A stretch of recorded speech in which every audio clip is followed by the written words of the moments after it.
जय जगन्नाथ नमस्कार। चलतु देखा आज रेसिपी।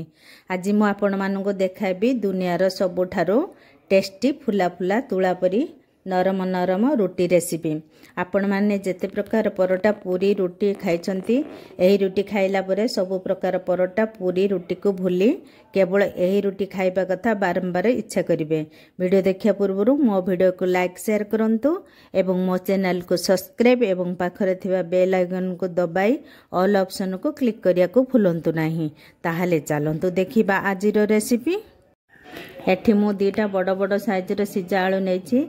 एबे आमे आलू को चामच रे भांगी छोट छोट खंड करी ठंडा हला परे हाथ रे चकटी भलो भाबरे चिकन करि देबा जेमिति कि किछि गोळा आलू रे न रहे।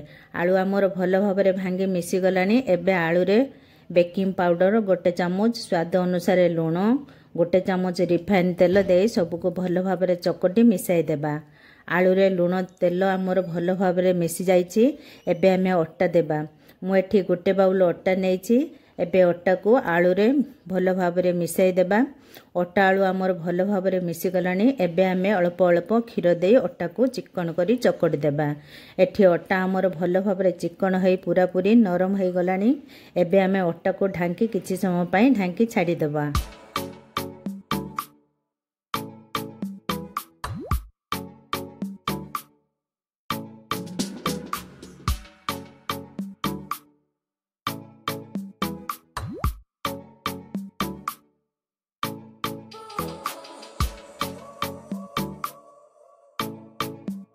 पांच मिनट हो गलानी। एबे आमे अट्टारू ढांकुणी बाहर करबा। देखंतु अट्टा हमर पूरा पूरी नरम हो जाइछि। आउ टिके अट्टा को चकटी रोटी पई गुळा प्रस्तुत करि देबा। आपण मानको जेतिकी बड़ बा छोट रोटी दरकार सेही अनुसार गुळा करी रोटी प्रस्तुत करि परबे। मु टिके बड़ साइज रो गुळा करिछि। मते बड़ बड़ साइज रो रोटी को करिवार अछि।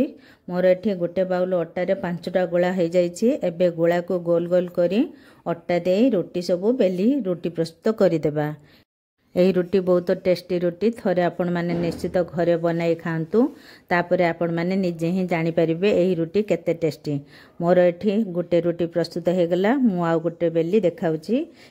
किछि नाही आमे जेमिति प्रत्येक दिन रोटी करंती सेमिति करिवार अछि। फरक एतिके आमे खाली अट्टा रे रोटी बनांती हेले आलू दे रोटी करिवार किछि भी कष्ट नाही। किंतु खाइबा को एही आलू रोटी बहुत टेस्टी हे थाए।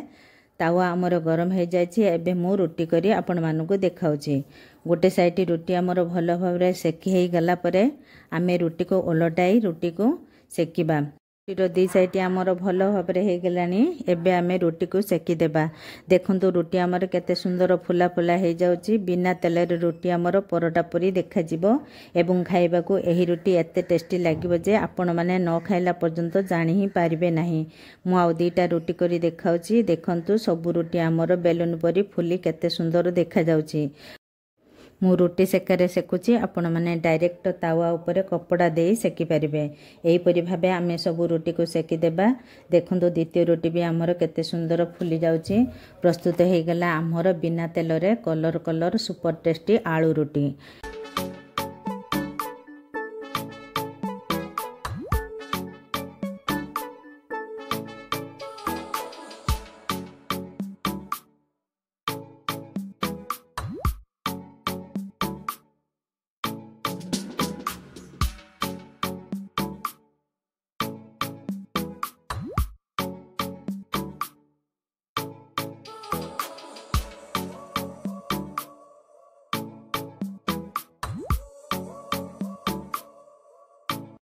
यह घरे थरे निश्चित बनातु एवं केमिति लागिला मते कमेंट करी निश्चित जनातु। जदि मो रेसिपी आपण मानको भलो लागु थाए ताले मो वीडियो को लाइक शेयर करंतु एवं मो चैनल को सब्सक्राइब करिया पई भूलंतु नाही। धन्यवाद।